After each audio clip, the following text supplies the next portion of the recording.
அனைவருக்கும் மீண்டும் என்னுடைய அன்பான வணக்கங்கள்.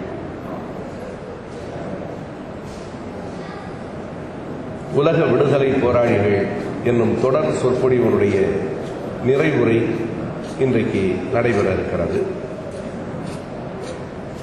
ஓரிரு மாதங்கள் இடையிலே விட்டு போனாலும் 11 மாதங்கள் தொடர்ந்து உலகத்தினுடைய பல்வேறு பகுதிகளிலும் தன்னுடைய மக்களுக்காகவும் இனத்துக்காகவும் போராடிய அந்த போராளிகளினுடைய வரலாற்றை நாம் இந்த அரங்குகளிலே பகிர்ந்து கொண்டோம். ஆப்பிரிக்க கண்டத்தை சார்ந்த காங்கோ நாட்டு லுமும்பாவிலே இருந்து நம்முடைய பார்வை தொடங்கிற்று.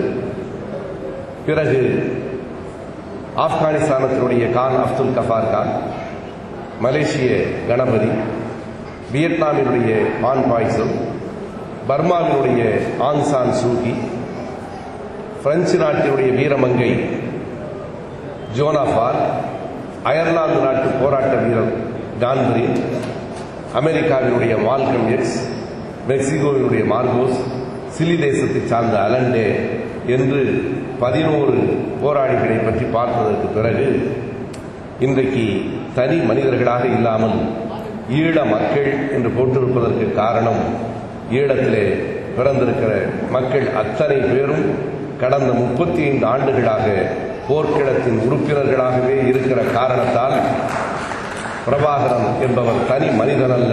பிரபாகரன் என்பவர் அந்த மக்களுக்குள்ளேயும் உலகம் முழுவதும் வாழும் அத்தனை கோடி தமிழ் மக்களுக்குள்ளேயும் உறைந்து கிடக்கிற மாவீரன் என்பதால் ஒற்றை பெயரில் அல்ல, ஈழ மக்கள் என்கிற மொத்த இனத்தின் பெயரால் இன்றைய நிறைவுரையை நாம் அமைத்துக் கொண்டிருக்கிறோம். ஆனால் என்ன ஒரு வேறுபாடு என்றால், பான்பாய் சவு பற்றியோ ஆங் சான் சூகியை பற்றியோ சிலியினுடைய அலண்டே பற்றியோ அறிந்து கொள்ள வாய்ப்பில்லாத நண்பர்கள் நம்மிடத்திலே இருந்திருக்கக்கூடும். எனவே நான் சொன்ன அந்த செய்திகள் எல்லோருக்கும் இல்லை என்றாலும் சிலருக்காவது சில செய்திகள் புதிய செய்திகளாக இருந்திருக்கலாம். ஆனால் இன்றைக்கு ஈழத்தை பற்றி சொல்லுகிற போது அந்த போராட்டத்தை அறியாதவர்கள் யார்? ஈழப் போராட்டத்தை, ஈழ மக்களுடைய வரலாற்றை அறியாத தமிழர்கள் இருக்க முடியாது. ஈழப் போராட்டத்தை அறியாதவர்கள் தமிழர்களாகவும் இருக்க முடியாது. அதிலும் இந்த அரங்கத்திலே இருக்கிற அத்தனை பேரும் அந்த போராட்டத்தினுடைய ஒவ்வொரு காலகட்டத்திலே நிகழ்ந்த அத்தனை நிகழ்வுகளையும் உள்வாங்கி பதிய வைத்திருக்கிறவர்கள் என்பதை நான் அறிவேன். எனவே நாம் அறிந்த செய்திகளையே மீண்டும் ஒரு முறை நமக்கு பகிர்ந்து கொள்வதாகவே இந்த அரங்கு அமையும். இருந்தாலும் கூடுதலாக பேசப்படாத சில நுட்பமான செய்திகளை இந்த மேடையில் உங்களிடம் கூறலாம் என்பது என்னுடைய எண்ணமாக இருக்கிறது. 1948 பிப்ரவரி 4 இலங்கை விடுதலை அடைந்த நாளிலிருந்து அந்த போராட்டம் எப்படி நடந்தது என்பதை நான் சொல்ல வருகிறேன். அதற்கு முன்பும் 2000-3000 ஆண்டுகளுக்கு மேலான வரலாறு ஈழத்தில் தமிழர்களுக்கு இருக்கிறது, சிங்களர்களுக்கு இல்லை. தமிழர்களுக்குத்தான் அந்த வரலாறு இருக்கிறது. நீங்கள் எல்லோரும் அறிந்த செய்தி, நாம் இப்போதும் எல்லா கூட்டங்களிலும் சொல்லிக் கொண்டிருக்கிற செய்தி, நம்மவர்களுக்கு நாம் உணர்த்தி கொண்டிருக்கிற ஒரு மிகப்பெரிய செய்தி என்ன என்றால், நம்மில் பலரே கேட்கிற ஒரு மூடத்தனமான கேள்வி, பிழைக்கப் போன நாட்டில் அவர்கள் தனிநாடு கேட்கலாமா என்ற இந்த கேள்விக்கு விடை சொல்லி நாம் மாய்ந்து போய்விட்டோம் என்றுதான் சொல்ல வேண்டும். அத்தனை பேரும் இதற்கான விடையை சொல்லி இருக்கிறோம். ஆனால் இப்போதும் அப்படி கேட்கிறவர்கள் உண்டு. எனவே அவர்களுக்கு தெளிவுபடுத்துவதற்காக நாம் அதை முதலில் வரையறுத்துக் கொள்ள வேண்டும். இலங்கையில் இருக்கிற தமிழர்கள் 3 வகையானவர்கள். ஈழத்து தமிழர்கள், வடக்கிலும் கிழக்கிலும் வாழும் ஈழ மக்கள், அந்த மண்ணின் மைந்தர்கள், பூர்வீக குடிகள், எங்கிருந்தும் குடியேறியவர்கள் இல்லை. இன்னமும் சொன்னால் 2500 ஆண்டுகள் வரைக்கும் நமக்கும் அவர்களுக்கும் இடையில் நிலம்தான் இருந்தது, கடல் இல்லை. இன்றைய வரலாற்று ஆய்வாளர்கள் ஏறத்தாழ 2428 ஆண்டுகளுக்கு முன்பு அந்த கடல்கோள் ஏற்பட்டது என்று கூறுகிறார்கள். அதற்கு பிறகு நிலம் பிரிந்து அது வேறு நாடு, இது வேறு நாடாக ஆயிற்றே தவிர அவர்கள் எங்கிருந்தும் குடியேறியவர்கள் இல்லை. அவர்கள் அந்த மண்ணின் மைந்தர்கள். அடுத்ததாக மலையக மக்கள் இந்தியாவிலிருந்து ஏறத்தாழ 170 ஆண்டுகளுக்கு முன்னால் இங்கே இருந்து கூலிகளாக அங்கே வெள்ளைக்காரர்களால் குடியேற்றப்பட்டவர்கள். அவர்கள் மலையக மக்கள். புத்தளம் என்று மேற்கு பகுதியிலே, இலங்கையின் வரைபடத்தில் மேற்கே இருக்கிற புத்தளம் பகுதியிலே கொண்டு போய் இறக்கி, புத்தளத்தில் இருந்து கண்டி நுவரேலியா வரைக்கும் காடழித்து நாடாக்கி தேயிலை தோட்டங்களாக உருவாக்கி இலங்கையினுடைய இன்றைய பொருளாதார வளத்துக்கு முதுகெலும்பாக இருக்கிற மக்கள் நம்முடைய முன்னோர்களான அந்த மலையக தமிழ் மக்கள் தான். அவர்கள் ஏறத்தாழ 10 லட்சம் பேர். ஈழத்திலே இருந்த மக்களினுடைய எண்ணிக்கை 30 லட்சம். இலங்கை விடுதலை பெறுகிற போது நான் சொல்லுகிற கணக்கு.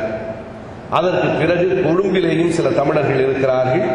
அவர்கள் ஏறத்தாழ அங்கே வணிகத்திற்காக போய் வருகிற தமிழர்கள். அவர்கள் அங்கே பிறந்தவர்கள் இல்லை, அங்கே குடியேறியவர்களும் இல்லை. அவர்கள் வணிகத்திற்காக போய் வருகிறவர்கள் ஓரிரு தலைமுறைகளாக அங்கேயும் இருக்கிறார். எனவே இலங்கையில் இருக்கிற தமிழர்கள் 3 வகையினர். இன்றைக்கு எல்லா தமிழர்களுமே பாதிக்கப்பட்டிருக்கிறார்கள். இதற்கான காரணங்கள், கலவர வித்துகள் எங்கே, எப்போது, எப்படி தொடங்கின என்பதுதான் அதற்கான வரலாறு. அதை எப்படி நம்முடைய மக்கள் எதிர்கொண்டார்கள் என்பது நாம் அறிந்து கொள்ள வேண்டிய முக்கியமான விஷயம். 48 பிப்ரவரி 4ஆம் தேதி விடுதலை பெற்ற அந்த ஆண்டிலேயே சிங்களர்கள் தங்களினுடைய இனவாத போக்கை அந்த ஆண்டிலேயே தொடங்கினார். சிங்களர்களினுடைய முகம் 48 வரைக்கும் வேறு மாதிரியாக இருந்தது. 1916 19 வரைக்கும் வெள்ளைக்காரர்களால் சிங்களர்கள் மிக கடுமையாக ஒடுக்கப்பட்ட நேரத்தில் சிங்களர்களுக்காக போராடியவர்கள், வாதாடியவர்கள் தமிழர்கள்.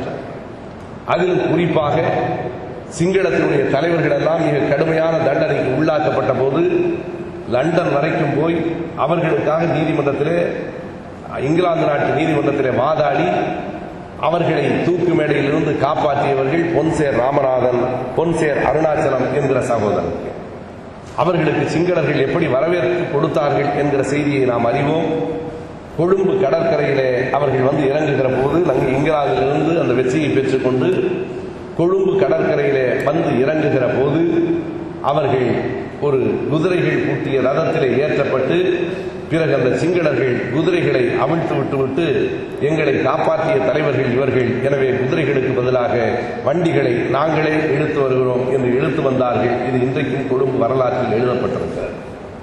1944ஆம் ஆண்டு பின்னால் அந்த நாட்டினுடைய அதிபராக ஆன, அன்றைக்கு நாடாளுமன்றத்தினுடைய உறுப்பினராக இருந்த JR ஜெயவர்தனேதான் 44ஆவது ஆண்டே முதலாக இங்கிலாந்துக்கு உட்பட்ட அந்த இலங்கையினுடைய நாடாளுமன்றத்திலே ஒரு தீர்மானத்தை கொண்டு வந்தார். இனி இலங்கை முழுவதும் சிங்களம் மட்டுமே ஆட்சி மொழியாக இருக்க வேண்டும் என்கிற தீர்மானம்.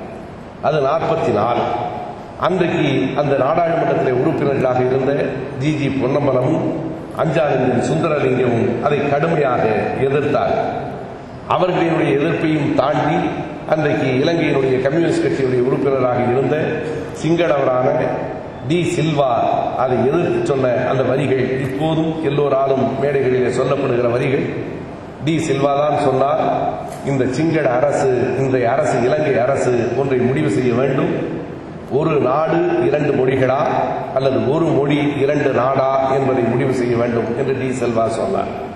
பிறகு அந்த டி செல்வாவே 80க்கு பிறகு மாறி போய் சிங்கள இனவாதத்துக்கு ஆட்பட்டார் என்பதும் பிந்திய வரலாறு. அதையும் நான் இந்த இடத்திலே குறிக்க விரும்புகிறேன். எனவே 44 அப்படி ஒரு சிந்தனை அவர்களுக்கு வந்தது என்றாலும் 47 வரையில் அவர்கள் அதை வெளிக்காட்டவில்லை. எப்படி இங்கே ஏறத்தாழ 500க்கும் மேற்பட்ட சமஸ்தானங்களை, பல்வேறு நாடுகளை ஒருங்கிணைத்து ஒரு மிகப்பெரிய இந்தியா என்கிற நாட்டை வெள்ளைக்காரர்கள் தங்களுடைய ஆட்சி நிர்வாகத்துக்காக உருவாக்கி அதை வடநாட்டுக்காரர்களிடத்தில் ஒப்படைத்துவிட்டு போனார்களோ, அதை போலவே சிங்கள மக்களையும் தமிழ் மக்களையும் ஒருங்கிணைத்து நாம் நன்றாக அறிவோம். 2 அரசல்ல 3 அரசுகள் இருந்தன. கோட்டை அரசு, கண்டி அரசு, யாழ்ப்பாண அரசு என்று 3 அரசுகள், வடக்கிலே ஒன்று, மத்திய பகுதியிலே ஒன்று, கிழக்கிலே ஒன்று என்று, தெற்கிலே ஒன்று என்று 3 அரசுகள் இருந்தன. எல்லாவற்றையும் ஒருங்கிணைத்து ஒரே இலங்கை என்று மாற்றி வெள்ளைக்காரர்கள் கொடுத்துவிட்டு போனார்கள். அதுவரையிலே அந்த நாட்டை தங்கள் வசம் பெற்றுக்கொள்ளுகிற வரையில் சிங்களர்கள் தங்களின் உண்மை முகத்தை காட்டவில்லை. 48 பிப்ரவரியிலே விடுதலை பெற்றதற்கு பிறகு 48வது ஆண்டு டிசம்பர் மாதமே அவர்கள் கொண்டு வந்த தீர்மானம். டிசம்பரிலேயே அவர்கள் கொண்டு வந்த அந்த புதிய சட்டம் என்ன என்றால், இந்திய பாகிஸ்தான் குடியேற்ற சட்டம் 1948. அந்த சட்டத்தின்படிதான் 170 ஆண்டுகளுக்கு முன்பு வாரத்திற்கு கூலி 1 மரக்கால் நெல்லும் 1 முற்றல் தேங்காயும் என்று தங்கள் வாழ்க்கையை ஒரு தேங்காய்க்கும் 1 மரக்கால் நெல்லுக்கும் விற்றுக்கொண்டு ஏறத்தாழ தமிழகத்தினுடைய தென் மாவட்டங்களை சார்ந்த அந்த உழைக்கும் மக்கள் 10 லட்சம் பேரும் நாடற்றவர்கள் என்று அறிவிக்கப்பட்டார்கள். அது 48 டிசம்பர். அவர்கள் இனிமேல் இந்த நாட்டுக்கு சொந்தக்காரர்கள் அல்ல, அவர்களுக்கு குடியுரிமை இல்லை, வாக்குரிமை இல்லை, அவர்களுக்கு இந்த தேசத்திலே எந்த உரிமையும் இல்லை, வேண்டுமானால் கூலிகளாக இருக்கலாம் என்று அவர்கள் அறிவித்தார்கள். அப்போது இந்தியாவும் தலையிடவில்லை. 65 இந்தியா தலையிட்டதும் ஒப்பந்தம் வந்ததும் அதற்கு அடிப்படையான காரணங்கள் என்ன என்பதை நான் சொல்ல இருக்கிறேன். 48 அவர்கள் நாடற்றவர்கள் என்று அறிவிக்கப்பட்டதற்கு பிறகு தமிழகத்திலே அறிஞர் அண்ணா அவர்கள் அதை பற்றி ஹோம்லேண்ட் பத்திரிகையில் எழுதியிருக்கிறார். அது பற்றிய எதிர்குரல்கள் தமிழகத்திலே இருந்து ஒலித்திருக்கின்றன. ஆனால் அவர்கள் இன்றைக்கும் சட்டை செய்யாததைப் போல அன்றைக்கும் சட்டை செய்யவில்லை. பிறகு 56 வந்தது சட்டத்திற்கு முன்பாக 53 நடைபெற்ற ஒரு முக்கியமான நிகழ்வை நாம் குறித்துக் கொள்ள வேண்டும். 1953 த ரிவோல்ட்ஸ் இன் த டெம்பிள் என்று ஒரு புத்தகம் வெளியானது. புத்த விகாரைக்குள் ஒரு கலவரம் என்று அது இப்போது தமிழிலும் மொழிபெயர்க்கப்பட்டிருக்கிறது. புத்த விகாரைக்குள் ஒரு கலவரம் என்று சொல்லுகிறது. ரிவோல்ட்ஸ் இன் த டெம்பிள் என்கிற அந்த புத்தகம்தான் முதலாக ஒரு விஷ விதையை அந்த மண்ணில் ஊன்றி, இந்த நாடு என்பது பௌத்தர்களின் நாடு, இந்த நாடு என்பது சிங்களர்களின் நாடு, இங்கே குடியேறி இருக்கிற தமிழர்கள் மெல்ல மெல்ல உரிமைகளை கேட்க தொடங்குகிறார்கள், எனவே இது சிங்களர்களின் நாடு என்பதை நாம் உறுதி செய்ய வேண்டும் என்கிற அந்த புத்தகத்தினுடைய சாரம் புத்தரினுடைய 2500வது ஆண்டு பிறந்த நாள் என்பதை ஒட்டி வெளியிடப்பட்டதாக சொல்லப்பட்டு அத்தனை சிங்கள மக்களிடமும் அந்த கருத்து பரப்பப்பட்டது. அன்றிலிருந்தே ஏறத்தாழ 56க்கு முன்பே 53 ஏறத்தாழ அங்கே ஒரு பகை உணர்ச்சி வந்தது. இன்னொன்றையும் நாம் குறிப்பிட வேண்டும். மலையக மக்கள் நாடற்றவர்கள் என்று அறிவித்ததற்கு பிறகுதான் தந்தை செல்வா அவர்கள் அங்கே இருந்து விலகி 49 டிசம்பரில் தனியாக ஒரு தமிழரசு கட்சி என்கிற ஒன்றை தொடங்குகிறார். இன்னொன்றை இங்கே குறித்துக் கொள்ள வேண்டும். இன்றைக்கும் நம் மீது வைக்கப்படுகிற ஒரு பெரிய குற்றச்சாட்டு மலையக மக்களின் மீது யாழ்ப்பாண தமிழர்கள் கவனம் செலுத்தவில்லை என்பது உண்மை அல்ல. மலையக மக்கள் புறக்கணிக்கப்பட்ட காரணத்திற்காகத்தான் யாழ்ப்பாண மக்கள் தமிழரசு கட்சி என்ற ஒரு கட்சியவே 49 தொடங்கினார். யாழ்ப்பாணத்தில் இருக்கிற அத்தனை பேரும் அந்த கருத்துடையவர்களாக இருந்தார்கள் என்று நான் சொல்ல மாட்டேன். அன்றைக்கு யாழ்ப்பாணத்து மக்களிடத்திலே கொஞ்சம் அலட்சியத்தன்மை 49களிலே இருக்கத்தான் செய்தது. ஆனால் தந்தை செல்வா போன்றவர்கள் அப்படிப்பட்டவர்களாக அல்லாமல் ஒட்டுமொத்த தமிழர்களுக்காகவும் மலையக மக்களுக்காகவும் தங்கள் குரலை எழுப்புகிறவர்களாகவே இருந்தார்கள். எல்லாவற்றையும் மீறி 53 எழுப்பப்பட்ட இந்த கலவர உணர்ச்சி மெல்ல மெல்ல இலங்கை முழுவதும் பரவி 56வது ஆண்டு இனிமேல் இங்கே இலங்கை முழுவதற்கும் சிங்களம் மட்டும்தான் ஒரே மொழி என்று அறிவிக்கப்பட்டது. த ஒன்லி சிங்கள ஆக்ட் 1956 என்பது அதனுடைய பெயர். அதிலிருந்துதான் நேரடியாக கலவரங்கள், நேரடியாக போராட்டங்கள், தாக்குதல்கள், தற்காப்புகள் எல்லாம் நிகழத் தொடங்கியது 56க்கு பிறகு. இதில் முக்கியமான அதிகம் பேசப்படாத ஒரு நுட்பமான செய்தி என்று நான் கூற விரும்புகிற ஒன்று, 48 இலங்கை விடுதலை பெற்றுவிட்டது என்று வரலாற்று ஆசிரியர்கள் எழுதி வைத்திருக்கிறார்கள். அப்படித்தான் அங்கே இருக்கிற சிங்கள மக்களும் தமிழீழ மக்களும் கூட நம்பினார்கள். ஆனால் அது உண்மை இல்லை என்பதை அங்கே இருக்கிற சிங்களர்கள் கூட புரிந்து கொள்வதற்கு 10-15 ஆண்டுகள் ஆயிற்று. 64வது ஆண்டிலே தான் தாங்கள் பெற்றிருக்கிற விடுதலை முழுமையானது இல்லை என்பதை இலங்கையிலே இருக்கிறவர்கள் உணர்ந்தார்கள். இந்தியாவுக்கு கிடைத்ததைப் போல முழுமையான விடுதலை இலங்கைக்கு அளிக்கப்படவில்லை என்பது ஒரு முக்கியமான செய்தி. இந்த டொமினியன் ஸ்டேட்டஸ் என்று சொல்லப்படுகிற ஆளுகிற உரிமைதான் வழங்கப்பட்டதே தவிர இறையாண்மை என்பது இங்கிலாந்திலே தான் இருந்தது. இன்றைக்கும் சாவர்னிட்டி என்பதை பற்றி தொடர்ந்து நாம் பேசிக் கொண்டிருக்கிறோம். ஒரு பெரிய செய்தி இது. இலங்கை முழுமையான இறையாட்சி கொண்ட நாடாக 72 வரையிலே இல்லை என்பது வரலாற்றிலே ஒரு முக்கியமான குறிப்பு. வெறும் ஆளுகிற உரிமை வழங்கப்பட்டதே தவிர அதற்கு மேலான சட்டங்களை இயற்றுகிற உரிமை இலங்கை அரசு கேட்டுக்கொள்வதன் மூலமோ தேவையை பொறுத்தோ இங்கிலாந்திலே தங்கியிருக்கிறது என்று அந்த சட்டம் சொல்லுகிறது. இந்த சட்டத்தை அங்கே இருக்கிற அரசியல் தலைவர்கள், நம்முடைய தமிழீழ தலைவர்கள் கூட எப்போது உணர்கிறார்கள் என்றால், குறிப்பாக 2 வழக்குகள் 64 வருகின்றன. அந்த வழக்குகளிலே தான் உணர்கிறார்கள். அந்த வழக்கை பற்றித்தான் நான் கொஞ்சம் கூடுதலாக சொல்ல விரும்புகிறேன். ஏனென்றால் நாம் அறிந்திருக்கிற செய்தி என்பதனாலே 56வது ஆண்டு சட்டம் பற்றியெல்லாம் நான் விரிவாக சொல்லாமல் தொட்டு சென்றிருக்கிறேன். இந்த 2 வழக்குகள் நாம் முழுமையாக அறிந்து கொள்ள வேண்டிய வழக்குகள். ஒன்று ரணசிங்கா வழக்கு என்று பெயர், இன்னொன்று கோடீஸ்வரன் செல்லையா வழக்கு என்று பெயர். இந்த 2 வழக்குகளும் தான் தமிழர்களுக்கு எதிரான ஒரு மிகப்பெரிய தாக்கத்தை சிங்கள மக்களிடம் உருவாக்கி. அந்த வழக்கு என்ன என்றால் 62வது ஆண்டு ரணசிங்கா என்கிற ஒரு சிங்கள அதிகாரி லஞ்சம் வாங்கினார் என்பதற்காக அவர் மீது வழக்கு தொடுக்கப்பட்டு அவருக்கு இலங்கையினுடைய உயர்நீதிமன்றம் கடுமையான தண்டனையை விதிக்கிறது. அப்போது அந்த ரணசிங்காவினுடைய வழக்கறிஞர் இலங்கையினுடைய அரசமைப்பு சட்டத்தை மிகச் சரியாக துல்லியமாக படித்து வைத்திருந்த காரணத்தினாலே அந்த தீர்ப்புக்கு எதிராக அவர் எங்கே மேல்முறையீடு செய்கிறார் என்றால் இங்கிலாந்து நீதிமன்றத்திலே மேல்முறையீடு செய்கிறார். அப்போதுதான் இலங்கையிலே வழங்கப்படுகிற தீர்ப்புக்கு இப்போதும் நாம் அறிவோம், மாவட்ட நீதிமன்றம் இருக்கிறது, அமர்வு நீதிமன்றம் இருக்கிறது, சென்னை உயர்நீதிமன்றம் இருக்கிறது, தாண்டி உச்ச நீதிமன்றம் இருக்கிறது. உச்ச நீதிமன்றத்தினுடைய தீர்ப்பு முடிந்துவிட்டால் அதற்கு மேல் எங்கேயும் மேல்முறையீட்டுக்கு நாம் போக முடியாது. போக முடியும் என்று சொன்னால் இறையாண்மை இந்திய அரசிடத்திலே இல்லை என்று பொருள். எனவே இலங்கை இடத்திலே இறையாண்மை இல்லை என்பதை மிக தெளிவாக புரிந்து கொண்ட ரணசிங்காவினுடைய மூத்த வழக்கறிஞர் ரணசிங்காவுக்கு வழங்கப்பட்ட தண்டனையை எதிர்த்து இங்கிலாந்தினுடைய நீதிமன்றத்திலே மேல்முறையீடு செய்கிறார். அந்த வழக்கு ஏற்றுக்கொள்ளப்படுகிறது. இலங்கை அரசுக்கு அவர்கள் அறிவிக்கை நோட்டீஸ் அனுப்புகிறார். இங்கிலாந்திலிருந்து இலங்கை அரசுக்கு அறிவிக்கை வருகிறது. அந்த வழக்கின் தீர்ப்பு என்னவாக வருகிறது என்றால் ரணசிங்காவின் மீது சொல்லப்பட்டிருக்கிற குற்றச்சாட்டு மெய்ப்பிக்கப்படவில்லை, எனவே ரணசிங்கா விடுவிக்கப்பட வேண்டும் என்று ஒரு சிங்களருக்கு ஆதரவாக சிங்கள அரசுக்கு எதிராக இங்கிலாந்து நீதிமன்றம் தீர்ப்பு சொல்லுகிற போதுதான் எல்லோரும் சட்டென்று விழித்துக் கொள்ளுகிறார்கள். அப்படியானால் இன்னமும் இந்த நாடு முழுமையாக விடுதலை பெறவில்லை என்பது புரிகிறது. அதே நேரத்தில் தமிழர் ஒருவரும் இதை பயன்படுத்திக் கொண்டு அதே போல ஒரு வழக்கை இங்கிலாந்திலே தொடர்கிறார். அதுதான் அடுத்த கட்டம். தமிழர்கள் மீது அவர்கள் கடும் கோபமாக பாய்ந்ததற்கான அடிப்படை எங்கே இருக்கிறது என்றால் கோடீஸ்வரன் செல்லையா வழக்கு என்ற அந்த வழக்குக்கு பெயர். அவர் மீது என்ன குற்றச்சாட்டு என்றால் அதுதான் மிக கவனமாக நாம் கவனிக்க வேண்டிய ஒன்று. அவருக்கான பதவி உயர்வு என்பதும் ஆண்டுதோறும் கொடுக்கப்படுகிற ஊதிய உயர்வு என்பதும் கோடீஸ்வரன் செல்லையாவுக்கு மறுக்கப்படுகிறது.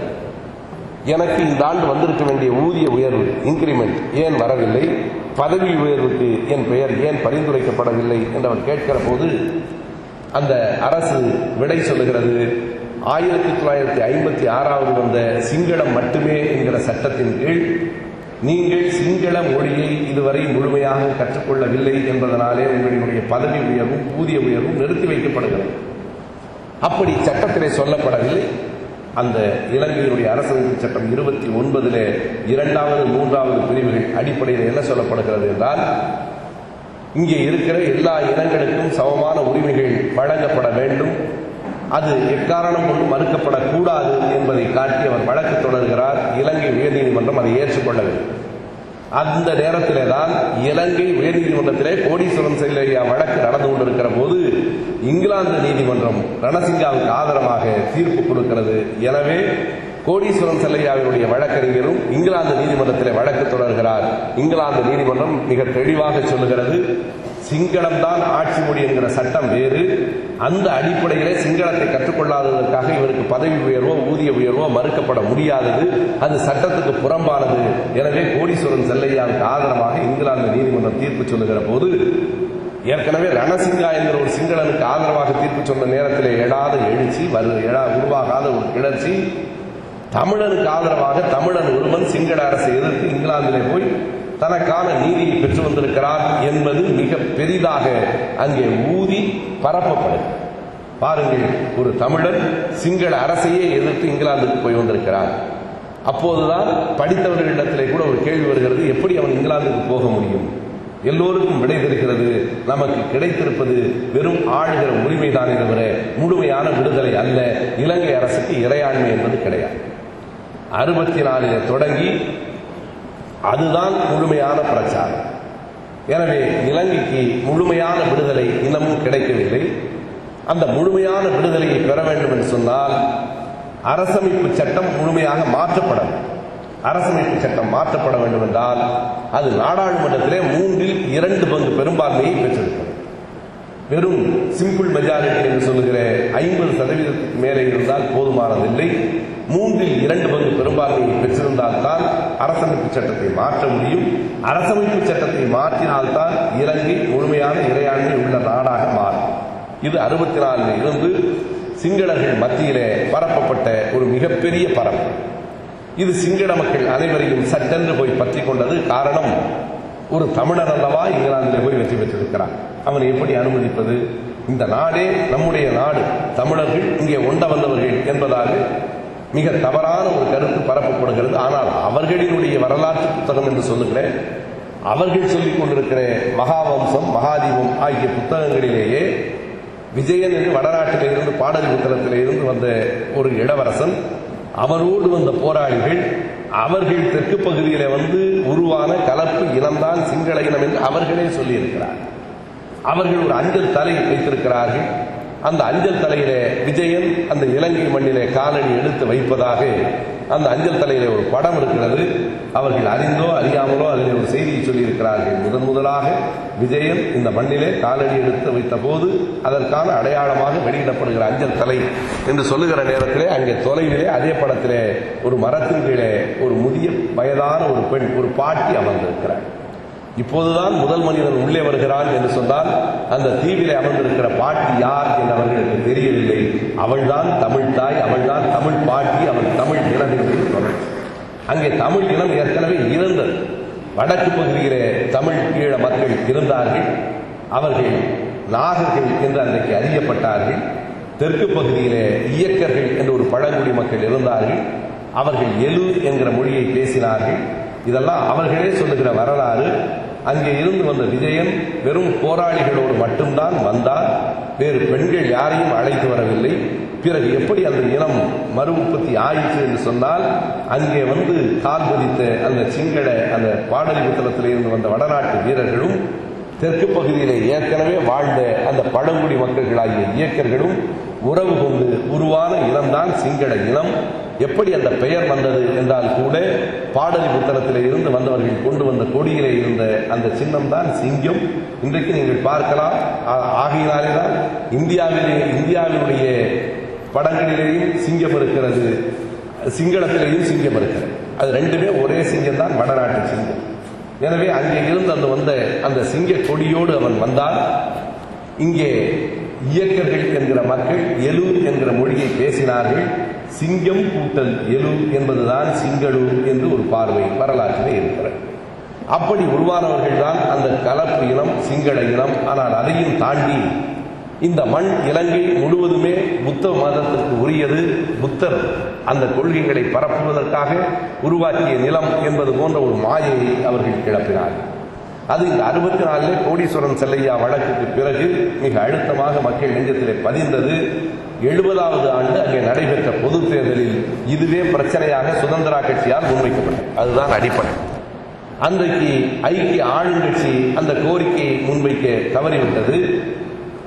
சீமாவோ பண்டாரநாயக்காவின் தலைமையிலான சுதந்திரா கட்சி கம்யூனிஸ்ட் கட்சியையும் சமசமாஜ கட்சி என்கிற அதுவும் ஏறத்தாழ இன்னொரு கம்யூனிஸ்ட் கட்சி தான், கம்யூனிஸ்ட் கட்சியினுடைய ஒரு பிரிவு, 2 கட்சிகளையும் சேர்த்துக் கொண்டு 3 கட்சிகளினுடைய கூட்டணியாக 70 தேர்தலிலே சுதந்திரா கட்சி போட்டியிட்டது.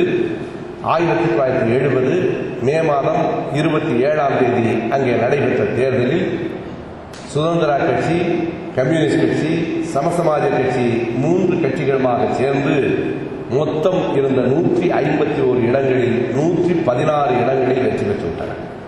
மீதமுள்ள இடங்களிலே தான் எதிராக இருந்த ஐக்கிய முன்னணி கட்சியும் தமிழர்களினுடைய கட்சிகளும் பெற்ற இடங்கள் அவ்வளவுதான்.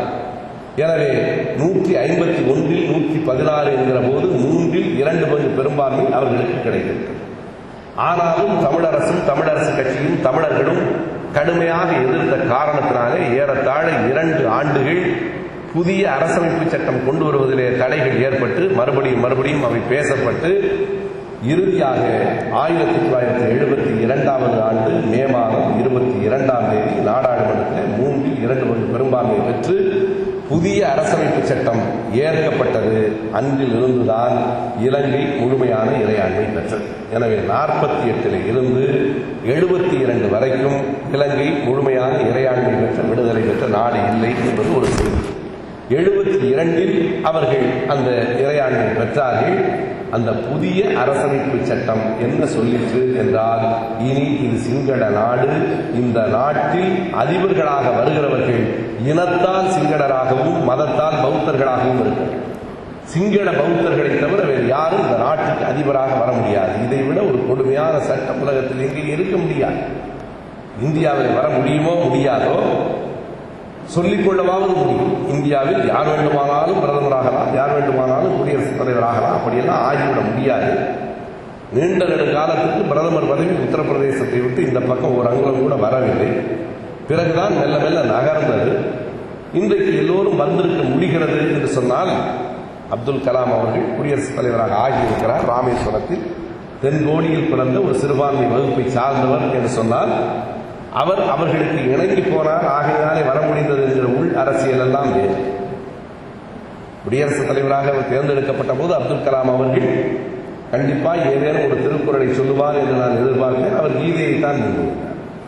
கீதையை முன்மொழிந்த காரணத்தாலே தான் அவர் குடியரசுத் தலைவராகவும் ஏற்றுக்கொள்ளப்பட்டார். எது நடந்ததோ அது நன்றாக நடந்தது என்றால், நான் அப்போது கூட சொன்னேன், புதிதாக பதவியேற்க இருக்கிற குடியரசுத் தலைவர் அவர்களே, குஜராத்தில் நடந்ததெல்லாம் நன்றாகவா நடந்தது என்று கேட்டேன். மோடியுடைய ஆட்சியில் எது நடந்ததோ அது நன்றாகவே பார்ப்பனர்களுக்கு நடந்தது, எது நடக்கிறதோ அது நன்றாகவே பார்ப்பனர்களுக்கு நடக்கிறது என்பது வரலாறு. வேண்டுமானால் நாம் சொல்லுவோம், இனி எது நடக்குமோ அது எங்களுக்கு நன்றாகவே நடக்கும் என்று வேண்டுமானால் சொல்லலாமே தவிர மற்றபடி கீதையை நாம் வழிமொழிய முடியாது. அப்படி கீதையை வழிமொழிகிறவர்கள் தான் இங்கே வர முடியும் என்றாலும் வர முடியும். அதற்கு சட்டத்திலே தடை. ஆனால் இலங்கை சட்டப்படியே அதை மறுத்துவிட்டது. ஆகையினால் சிங்கள பௌத்தர்களை தவிர மற்ற எல்லோரும் இரண்டாம் தர குடிமக்கள் என்று அன்றைக்கு அறிவிக்கப்படுது. அதுதான் அந்த அரசமைப்பு சட்டத்தினுடைய பொருள். நீங்கள் சிங்களவராகவே இருந்தாலும் இஸ்லாமியராக இருந்தால் அதிபராக முடியாது, கிறிஸ்தவராக இருந்தால் அதிபராக முடியாது, அதே போல பௌத்தராகவே இருந்தாலும் தமிழராக இருந்தால் அதிபராக முடியாது. இனத்தால் சிங்களராக இருக்க வேண்டும், மதத்தால் பௌத்தராக இருக்க வேண்டும் என்கிற 2 அடிப்படை நிபந்தனைகள் விதிக்கப்பட்டு அந்த புதிய அரசமைப்பு சட்டம் இயற்றப்பட்ட காரணத்தாலே தான் அன்றைக்கு வரையிலே கிறிஸ்தவர்களாக இருந்தவர்கள் எல்லாம் தங்களை பௌத்தர்களாக மாற்றிக்கொண்டார். ஜே.ஆர். தேவர்த்தனையினுடைய முழுமையான பெயர் என்ன? ரிச்சர்ட் தேவர்த்தனை என்பதுதான். எஸ்.டபிள்யூ.டி. பண்டாரநாயக்கா என்றால் விக்டர் சாலமன் பண்டாரநாயக்கா தான். நீங்கள் அத்தனை பேரும் பார்த்தால் பண்டாரநாயகா, அவருடைய மனைவி ஸ்ரீமாவோ, அவருடைய மகள் சந்திரிகா, எல்லோரும் அடிப்படையிலே கிறிஸ்தவர்கள். ஜே.ஆர். தேவர்த்தனை ஒரு கிறிஸ்தவர். ஆனால் இந்த சட்டம் வந்ததற்கு பிறகு இந்த நாட்டில் மதம் மாறுவது எங்கேயும் எழுதுகிறாங்க. இன்றைக்கு இந்துவாக இருக்கலாம், நாளைக்கு இஸ்லாம் ஆகலாம், நாளை மறுநாள் கிறிஸ்தவனாகலாம். ஜாதிதான் மாற முடியாது தவிர மதம் மாறும்.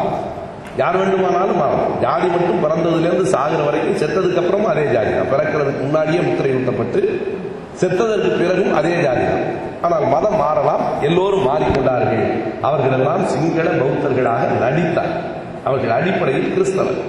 எனவே அங்கிலிருந்து 72 வந்த சட்டத்தை 72 மே மாதம் 22ஆம் தேதி அந்த சட்டம் நாடாளுமன்றத்தில் நிறைவேறியது. அதை எதிர்த்து தமிழரசு கட்சி மே மாதம் 25ஆம் தேதியே ஒரு பெரிய கூட்டத்தை கூட்டியது. அதில் பத்திரிகையாளர்கள் சந்திப்பில் யாரும் எதிர்பார்க்காத ஒரு அறிவிப்பை தந்தை செல்வா அவர்கள் வெளியிட்டார். இது தமிழ் மக்களுக்கும் சிறுபான்மையினர் அத்தனை பேருக்கும் எதிரான ஒரு சட்டம். எனவே இந்த சட்டத்தை தமிழர்கள் ஒட்டுமொத்தமாக ஏற்றுக்கொள்ளவில்லை என்பதை நாங்கள் உறுதிப்படுத்த வேண்டும் என்று நினைக்கிறோம். அதை உறுதிப்படுத்துவதற்கான ஒரே வாய்ப்பு தேர்தல் நடத்துவதுதான்.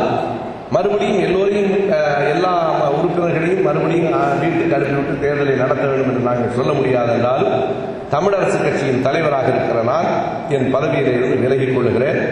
ஒரே நிபந்தனையை முன்வைத்து நான் மறுபடியும் இடைத்தேர்தலில் போட்டியிடுகிறேன். இந்த அரசமைப்பு சட்டத்தை ஏற்றுக்கொள்ளாதவர்கள் எனக்கு வாக்களிக்க வேண்டும் என்று கேட்டு நான் போட்டியிடுகிறேன் என்று சொல்லி அவர் பொறுப்பிலிருந்து விலகிக் கொண்டார். ஆனால் அரசாங்கம் இடைத்தேர்தலை நடத்தவில்லை. ஏறத்தாழ 2-3 ஆண்டுகள் இழுத்தளித்ததற்கு பிறகு 75வது ஆண்டு அக்டோபர் மாதம் அந்த இடைத்தேர்தல் நடைபெற்றது. செல்வா அவர்கள் தான் சொன்னதைப் போல இந்த கோரிக்கையை முன்வைத்து அந்த தேர்தலிலே நின்றார். 25,000 வாக்குகளுக்கு மேலாக அவர் பெற்றார். அவரை எதிர்த்து நின்றது இன்னொரு தமிழன் தான். அந்த தமிழன் பொன்னம்பலம் என்கிற ஜி.ஜி. பொன்னம்பலம் அல்ல, இன்னொரு பொன்னம்பலம். அவர் பெற்றது வெறும் 9,000 வாக்கு. ஆனால் அரசு அதை ஏற்கவில்லை. அதற்கு பிறகுதான் 76 வட்டுக்கோட்டை தீர்மானம், வட்டுக்கோட்டையில மாநாடு நடைபெற்று இனி நாங்கள் இந்த நாட்டில் இரண்டாம் தர குடிமக்களாக இருக்க எங்களுக்கு சம்மதம் இல்லை.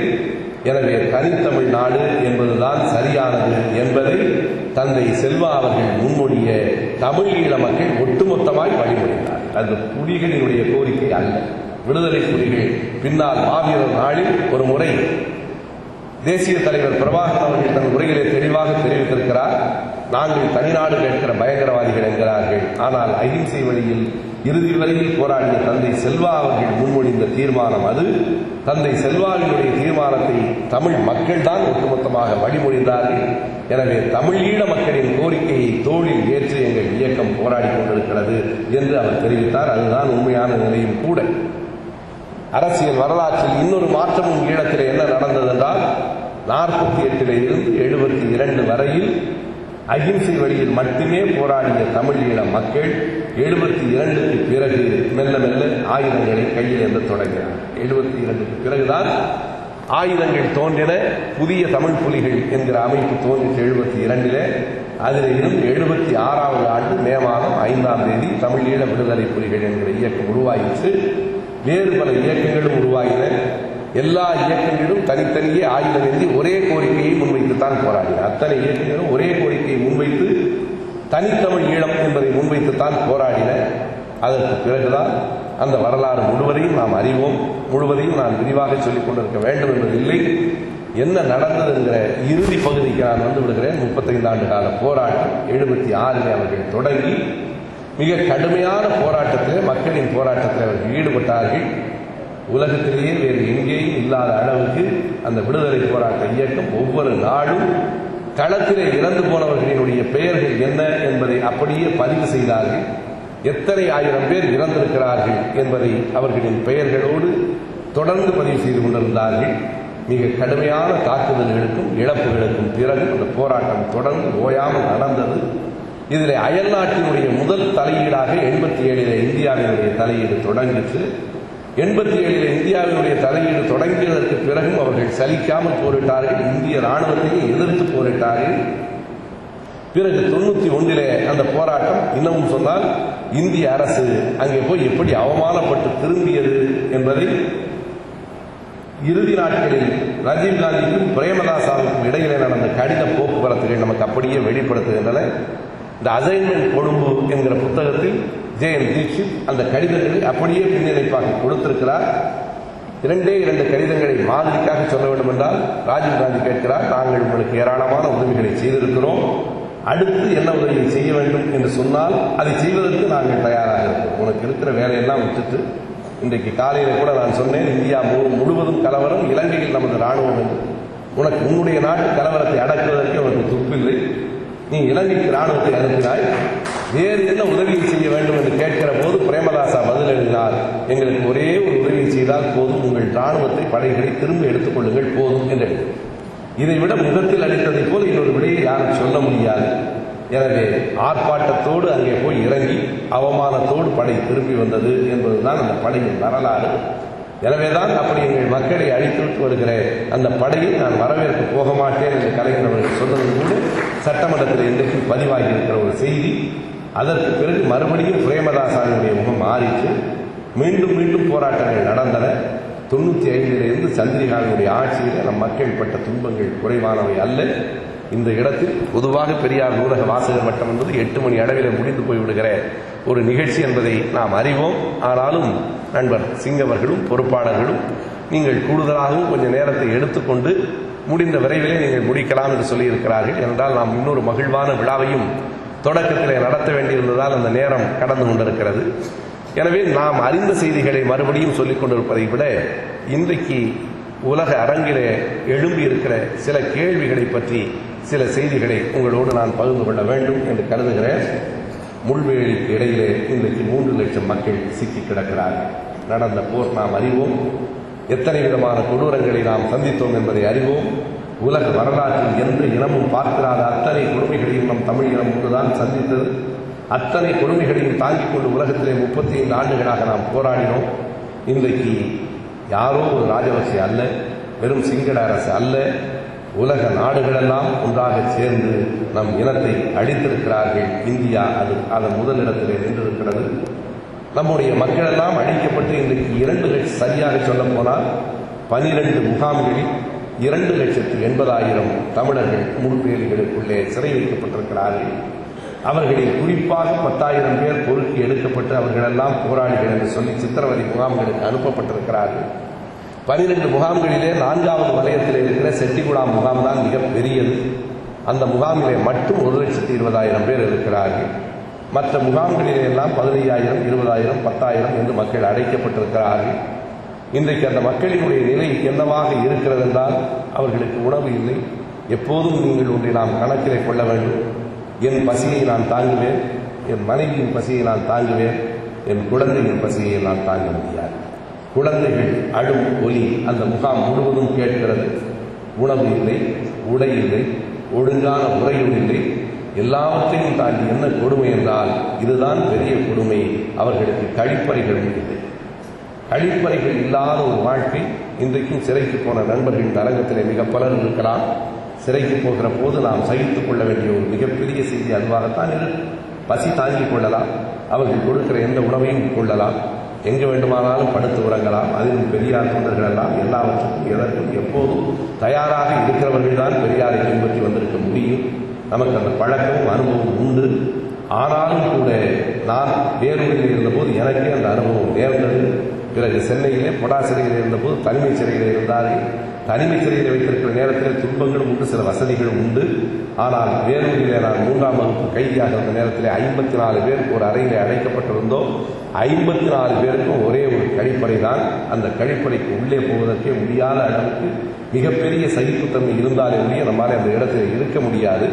இன்றைக்கு நான் உண்மையை சொல்லுகிறேன், எதையும் மிகைப்படுத்தவில்லை. 1,20,000 பேர் இருக்கிற அந்த செட்டிகுளம் முகாமில் வெறும் 300-400 கழிப்பறைகள் மட்டும்தான் இருக்கின்றன. அவைகளும் கழிப்பறைகளை போன்றவை. நான் வெளிப்படையாகத்தான் சொல்ல வேண்டும். நம்முடைய மண்ணெண்ணெய் டின் இருக்கிறதே, அதைத்தான் அவர்களுடைய ஃப்ளஷ் அவுட் மாதிரி வைத்து அதை அவர்களே எடுத்து பிறகு வெளியே கொட்ட சொல்லி, இதை காட்டிலும் கொடுமையான நிகழ்வுகள் எதுவும் இருக்க முடியாது. அதுவும் எல்லா உண்மைகளையும் சொல்லுகிறேன். கடந்த ஒரு மாதத்துக்கு முன்பு கடுமையாக மழை பெய்த நேரத்தில் என்ன ஆயிற்று என்றால், அந்த முகாம் இழந்தது என்று நாம் மேலோட்டமாக நாகரிகமாக சொன்னோம். உண்மையில் என்ன நடந்தது என்றால், முகாம் மட்டுமல்ல, அந்த கழிவுகள் எல்லாம் தண்ணீரில் மிதந்தன. இங்கே உலகமெல்லாம் பன்றி காய்ச்சலில் யாராவது தும்மினால் கூட பயந்து நடுங்கிக் கொண்டிருந்த நேரத்தில் நம்முடைய ஈழத்து மக்கள் அந்த கழிவறைகள் நோய்கள் பற்றுகிற பரவக்கூடிய தொற்று நோய்கள் எளிதாக வரக்கூடிய அந்த இடத்திலே தான் அவர்கள் வாழ்ந்தார்கள். அன்றைக்குத்தான் கடந்த 17ஆம் தேதி காலையிலே நான் நம்முடைய முதல்வர் கலைஞர் அவர்களை சந்தித்து அந்த படங்களை காட்டிய போது மிகுந்த வேதனையோடு அவர்கள் உள்வாங்கி அதற்கு பிறகு அவர்கள் கடிதம் எழுதினார்கள். துணை முதல்வரும் பார்த்தார்கள். இந்த செய்திகளை எல்லாம் பதிவுக்காக நான் சொல்லுகிறேன். கடந்த ஆகஸ்ட் மாதம் 21ஆம் தேதி செட்டிகுளத்திலிருந்து எனக்கு தொலைபேசி வந்தது. அதை நான் அன்றைக்கு இரவே போய் கலைஞரிடத்தில் சொன்னேன். நல்ல வாய்ப்பாக மழை நின்று போயிருக்கிறது. ஐயா கலைஞர் ஐயா அவர்கள் சொன்னதற்கு பிறகு கொஞ்சம் பகுதிகளில் கொஞ்சம் மண் அடித்து கொடுத்திருக்கிறார்கள். வவுனியா மாவட்டத்தை சார்ந்தவர்கள் முகவரி தந்தால் சரிபார்த்து விட்டு அனுப்பி வைக்கிறோம் என்று சொல்லுகிறார்கள். இதுவரைக்கும் நன்றி. அடுத்த மழையில் நாங்கள் அழிந்து போவதற்குள் எங்களை எப்படியாவது காப்பாற்றுங்கள் என்பது அவர்கள் தந்திருக்கிற செய்தி. அடுத்த மழை இன்று வரலாம், நாளை வரலாம், இன்னும் ஒரு வாரத்திற்குள் வரலாம். மழைக்காலம் அங்கே தொடங்கப் போகிற கட்டம். அந்த ராஜபக்சே என்ன கருதுகிறான் என்றால், போரில் செத்தவர்கள் போக மீதமிருக்கிற இந்த மக்கள் மழையிலும் நோயிலும் இறந்து ஒடியட்டும் என்று காத்திருக்கிறான். அதை பற்றி பேசுவதற்கு எந்த உணர்ச்சியும் இல்லாத இந்த தமிழக மண்ணிலே தான் ராஜீவ் காந்தியை கையசைத்து இந்த நாடு ராஜீவ் காந்தியை வரவேற்கிறார். அது எவ்வளவு பெரிய அவமானம் நமக்கு நேர்கிறது என்பதை நான் எண்ணி பார்க்கிறேன். இந்த இடத்தில் 2 செய்திகளை மட்டும் நான் பகிர்ந்து கொள்ள விரும்புகிறேன். இந்த 2,80,000 மக்கள் யார்? ஏன் உலக நாடுகள் எல்லாம் சேர்ந்து நம் இனத்தை அழிக்க முயன்றன? இந்த 2 கேள்விகளுக்கு மட்டுமான என்னுடைய பார்வையை உங்களோடு பகிர்ந்து கொண்டு இந்த உரையை நான் நிறைவு செய்வேன். 2,80,000 மக்கள் யார்? அதை நாம் அடிப்படையாக அவர்களை பற்றி அறிந்து கொள்ள வேண்டும். உண்மையை சொன்னால் நான் யாரையும் குறை சொல்லுகிறேன் என்று கருதக்கூடாது. ஈழத்து மக்களில் கூட கொஞ்சம் வசதி இருந்தவர்கள், கொஞ்சம் மேல்மட்ட ஜாதிகளிலே பிறந்தவர்கள் பெரும்பாலும் 20 ஆண்டுகளுக்கு முன்பாகவே அந்த நாட்டை விட்டு புலம்பெயர்ந்து போய்விட்டார்கள். அந்த மண்ணிலே இருக்கிற மக்கள் மிக பெரும்பான்மையவர்கள் யார் என்று கேட்டால், ஏழை எளிய மக்கள், பிறப்பால் ஜாதியால் ஒடுக்கப்பட்ட மக்கள், உழைக்கிற மக்கள், தலித் மக்கள். எனவே அங்கே இருக்கிற மக்கள் 3 வகையான மக்கள். ஒன்று, அந்த வன்னி பெருநிலத்தில் கூலி விவசாயிகளாக இருந்த ஒடுக்கப்பட்ட மக்கள். இன்னமும் சொன்னால் வன்னி பெருநிலம்தான் எப்படி தமிழ்நாட்டுக்கு ஒரு தஞ்சையோ அதை போல வன்னி பெருநிலம்தான் இலங்கை மக்களுக்கே சோறு போட்டுக் கொண்டிருந்த பூமி. இலங்கைக்கெல்லாம் உணவளித்துக் கொண்டிருந்த மக்கள் இன்று 2 கையேந்தி தங்கள் குழந்தைகளின் பசி தீர்க்க காத்திருக்கிறார்கள். வன்னி பெருநிலம் இன்றைக்கு பட்டினியில் பாடிக்கொண்டிருக்கிறது. எனவே அந்த வன்னி பெருநிலத்தின் உழைக்கும் மக்கள், அந்த நாட்டில் பிறந்த அந்த குடிமக்கள், கூலி தொழிலாளிகள் பெரும்பகுதி. இரண்டாவதாக யார் இருக்கிறார்கள் என்றால், 65 சாஸ்திரிக்கும் பண்டாவுக்கும் ஒப்பந்தம் ஏற்பட்டது. மலையக மக்களிலே 2.5 லட்சம் பேரை இந்தியா ஏற்றுக்கொண்டது. 1.5 லட்சம் பேருக்கு இலங்கை குடியுரிமை கொடுத்தது. அப்போதும் இப்போதும் 6 லட்சம் மக்கள் நாடற்றவர்களாகத்தான் மலையக மக்கள் இருக்கிறார்கள். 65 கூட எந்த காரணத்துக்காக இலங்கை இந்தியாவோடு அப்படி ஒரு ஒப்பந்தத்திற்கு வந்தது என்று சொன்னால், நான் முதலில் குறிப்பிட்ட 64வது ஆண்டில் நடைபெற்ற 2 வழக்குகள் தான் காரணம். எனவே மலையக மக்களும் இங்கிலாந்து மன்றத்துக்கு போனால் நம்முடைய நிலைமை உலக அரங்கில் இழிவாக போய்விடும் என்கிற காரணத்தாலே தான் அந்த மக்களின் மீது பற்று பாசம் கொண்டு அல்ல, நமக்கு ஒரு இழிவு மறுபடியும் வந்து சேர்ந்து விடுமோ என்கிற அச்சத்திலே தான் இந்தியாவோடு அவர்கள் பேச்சுவார்த்தை நடத்தினார்கள். எனவே அந்த நாடற்றவர்களாக அப்போதும் கைவிடப்பட்ட 6 லட்சம் மக்கள் இருக்கிறார்களே, அவர்களில் பெரும்பகுதி ஏறத்தாழ 70களிலே வன்னியிலே வந்து குடியேறினார்கள். அவர்கள் 2வது வகை. 3வது வகையினர் யார் என்று கேட்டால், 1995 ஆண்டு அக்டோபர் மாதம் 30ஆம் தேதி பல்லாயிரக்கணக்கான ராணுவ பிசாசுகள் யாழ்ப்பாணத்துக்குள் புகுந்து குண்டுகளை வீசி நகரத்தையே நாசமாக்கிய போது அந்த ஊரை விட்டு, வீட்டை விட்டு, நாட்டை விட்டு 10 லட்சம் தமிழ் மக்கள் ஒரே நாளில் தெருக்களில் நடந்தார். நீங்கள் எண்ணி பார்க்க வேண்டும். 100 பேர் 200 பேர் நடந்து போவது நெரிசல். 1000 பேர் 10,000 பேர் நடந்து போக முடியாது. 10 லட்சம் மக்கள் அந்த யாழ்ப்பாணத்தை விட்டு அன்றைக்கு வெளியேறினார்கள். ஒரே நாளில் 10 லட்சம் மக்கள் நடந்து போகிற போது சில பேர் கால்நடைகளையும் கூட இழுத்துக் கொண்டு வந்தார்கள். எல்லோரும் அந்த இடத்திலே நடந்து போகவில்லை, மெல்ல மெல்ல ஊர்ந்து போனார்கள். நடப்பதற்கு வழி இல்லை, படுப்பதற்கு இடம் இல்லை. அதைத்தான் நான் கலைஞர் தொலைக்காட்சியிலே கூட அந்த ஒரு காட்சியை சொன்னேன். நம்முடைய கஸ்பர் அவர்கள் ஜெர்மனிக்கு போயிருக்கிற போது இமானுவேல் என்கிற ஒரு பாதிரியாரை பார்க்கிறார். அந்த இமானுவேல் என்கிற பாதிரியார் ஜெர்மனியிலே குடியேறி இருக்கிற ஒரு புலம்பெயர்ந்த தமிழர் ஒரு அம்மையாரை காட்டுகிறார். பேச்சற்று, வேறு எந்த விதமான உணர்ச்சிகளும் அற்று பிரமிப்பு பிடித்திருக்கிற அந்த அம்மையார் ஏன் அப்படி இருக்கிறார் என்கிற போது அவர் சொல்லுகிற அந்த காரணம் இங்கெல்லாம் ஊக்கிட்டு, நான் இந்த 2 ஆண்டு காலத்திலே கலைஞர் தொலைக்காட்சியில் ஒன்றே சொல் நன்றே சொல் நிகழ்ச்சிகளை பேசுகிற போது அன்றைக்குத்தான் என்னுடைய கட்டுப்பாட்டை எல்லாம் மீறி சொல்லுகிற போது கண்கலங்கி நான் அழுது அதை நிறுத்திவிட்டு மறுபடியும் எடுத்தோம். அன்றைக்கு அந்த நிகழ்வு முடிந்ததற்கு பிறகு எனக்கு வந்த தொலைபேசிகளே பலர் அழுது கொண்டே பேசினார்கள். உண்மையான செய்தி கஸ்பர் எழுதியிருக்கிறார். ஏன் அந்த அம்மா அப்படி பிரம்மை பிடித்தவர் போல ஆகிவிட்டார் என்றால், நடந்து வந்த 10 லட்சம் பேர்களில் அந்த அம்மையார் ஒருவர், கைகளிலே 1.5 வயது குழந்தை, பக்கத்திலே கணவன், நடந்து வருகிற போது அங்கே இருந்து செல்லடிக்கிறான். மக்கள் நடந்து ஊரை விட்டு போயிருக்கிற போது போய்கொண்டிருக்கிற மக்களின் மீது குண்டு வீசுகிறாள். அந்த குண்டிலே ஒரு குண்டு மேலே பட்டு கணவன் அந்த இடத்திலேயே துடி துடித்து சாவதை அவள் பார்க்கிறாள். கணவனின் உடலை ஓரமாக ஒதுக்கி போடுவதற்கு கூட வழி இல்லை. அதன் மீதுதான் நடந்து போயாக வேண்டும். எனவே கணவன் உடலை அப்படியே போட்டுவிட்டு போகிற போது அந்த பெண் வாழ்க்கையினுடைய எதிர்காலம் பற்றி இருட்டிலே மூழ்கி என்ன நடக்கும் இனிமேல் என்கிற எண்ணத்தில், அச்சத்தில் உறைந்து போய் உணர்ச்சிகளற்று மரமரத்து போய்விடுகிறாள். அந்த உணர்ச்சிகளற்று நடந்து கொண்டே போகிற போது தன் கையில் இருந்த குழந்தை நடுவுவது கூட அவருக்கு தெரியவில்லை. நடுவி கீழே விழுந்து விட்டது. அதை ஒரு ஏறத்தாழ ஒரு ஃபர்லாங் நடந்து போனதற்கு பிறகுதான் கையில் இருந்த குழந்தை கீழே விழுந்து விட்டது என்பதை உணர்ந்து அந்த பெண் அன்றைக்கு என்று அழுதாள். என் செல்லம் எத்தனை கால்பட்டு செத்ததோ, எத்தனை பேர் மிதித்தார்களோ, நான் அத்தனை ஆசையாய் வளர்த்த என் 1.5 வயது குழந்தை செத்து போய்விட்டதே என்று அழுதாள். அதற்கு பிறகு அவள் அழவில்லை, சிரிக்கவில்லை, உணர்ச்சிகள் குறைந்து போய்விட்டன. இன்றைக்கும் ஜெர்மனியிலே அந்த பெண் அப்படியே தான் இருக்கிறாள். நான் பார்ப்பேன் என்று கஸ்பர் அவர்கள் எழுதியிருக்கிறார். இது ஒற்றை உதாரணம் நண்பர்களே. 1 லட்சம் பேர் குறைந்து போயிருக்கிறார்கள். லட்சக்கணக்கான மக்கள் தங்கள் வாழ்க்கையை இழந்திருக்கிறார்கள். எனவே அன்றைக்கு யாழ்ப்பாணத்திலே நடக்கத் தொடங்கிய 10 லட்சம் பேரில் ஒரு பகுதியினர் வன்னிக்கு வந்து சேர்ந்தார்கள். எனவே 3 விதமான மக்கள் இன்றைக்கு அந்த முகாமில் இருக்கிறார்கள். அந்த வன்னி பெருநிலத்திலேயே பிறந்து வளர்ந்து கூலி விவசாயிகளாக பணம் இல்லாமல் எந்த ஒரு நாட்டுக்கும் போக முடியாமல் துன்பத்துக்கு ஆளான மக்கள் ஒரு வகை. மலையகத்திலே இருந்து நாடற்றவர்களாக இருந்தவர்களிலே வந்து சேர்ந்தவர்கள் இன்னொரு வகை. யாழ்ப்பாணத்திலே நடக்கத் தொடங்கி கொஞ்சம் கொஞ்சமாக நடந்து கடைசியில் வன்னியிலே போய் அமர்ந்தவர்கள் 3வது வகை. இந்த 3 வகை மக்களும் தான் கடைசி வரைக்கும் புலிகளுக்கும் போராளிகளுக்கும் பாதுகாப்பாக கூடவே இருந்து எல்லாவற்றையும் இழந்து உடையின்றி உணவின்றி இன்றைக்கு கழிவறைகள் கூட இன்றி அந்த முகாம்களிலே சிக்கி தவிக்கிற மக்கள். இவர்களைத்தான் இந்த உலகம் பயங்கரவாதிகள் என்று சொல்லுகிறது. இவர்களை காப்பாற்றுவதற்கு உதடுகள் உச்சரிக்கவில்லை என்று சொன்னால் இந்த உலகத்திற்கு மனச்சாட்சி இருக்கிறது என்று சொல்லுவது பொய். இந்தியா மட்டுமல்ல, உலகத்தின் எந்த நாடும் இதுவரை நமக்காக குரல் எழுப்பவில்லை. அதனால் தான் நான் சொன்னேன், சீனாவிலே நிலநடுக்கம் வருகிற போது, இந்தோனேசியாவிலே அழுகிற போது எனக்கு இப்போதெல்லாம் பதட்டம் வரவில்லை. இனி அவனுக்காக அழுவதற்கும் எங்கள் கண்களில் கண்ணீர் உச்சமில்லை.